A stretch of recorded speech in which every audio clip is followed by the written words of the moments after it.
Ubundi amazina yiswe n'ababyeyi bamwita Izagwira Florien, ariko abantu benshi twaje kumumenya nka Yamano cyangwa se umusore abantu benshi bakunze kwita Waboy. Ngo buriya ibyago byaje n'ibiteguza kandi buriya ngo bishobora kwinjira iwawe bidakomanze. Nawe yari umusore ugishakisha iterambere nk'abandi bajene bose.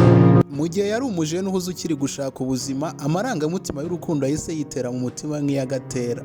Ubwo yahuraga n'umukobwa mwiza bita Vava, gusa icyo gihe ntiyabyitayeho kuko ntabwo yari azi ikibimutera. Aba bombi mu minsi yabo ya mbere barakundanye maze social media zitandukanye zitangira gucika ururondogoro. Niba ari ubwa mbere ugeze hano wiyumvemo ikaze, sasa agasambi dusesengure kandi dusobanukirwe amakuru menshi abantu batazi ku buzima bwa Yamano ndetse n'umukunzi we bita Vava. Njyewe mugiye kubana muri iki kiganiro banyita Ngabo y'Isonga ku isonga. Nk'ikimenyetso cyo kudushyigikira ubanza ukande subscribe, share like ndetse na comment kugira ngo tujye tubana muri video zacu za buri munsi. Buriya kugira amarangamutima y'urukundo muri ubu buzima biba ari byiza, ariko ntabwo ari byiza ko ayo marangamutima yasimbura ubwisanzure bwawe.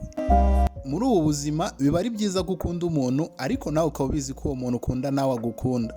Mbere ubuzima bwa Yamano ndetse na Vava, ubundi mbere ubuzima bwabo bwari ceremony, nubwo nyuma yaho bwaje kuzamo imiserero. Gusa ikibabaje kandi giteye agahinda, aba bombi basangiye byose, banyurana mu buzima bugoye kandi butoroshye.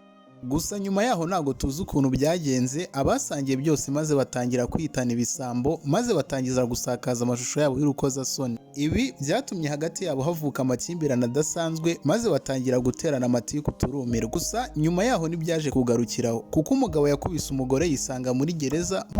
Gusa kera kabaye umugore nawe yaje kwisanga yabuze umugabo. Babandi bavuga ko bakundana urukundo rudashira batangiye gushwana mu maso ya rubanda, abantu benshi turumirwa ndetse biradutangaza.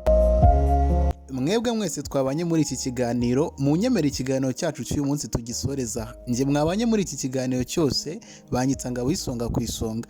Nk'ikimenyetso cyo kudushyigikira, wibuke n'ugenda udakanze subscribe, share like ndetse na comment kugira ngo tujye tubana muri video zacu za buri munsi. Ndabakunda cyane nk'uko munkunda.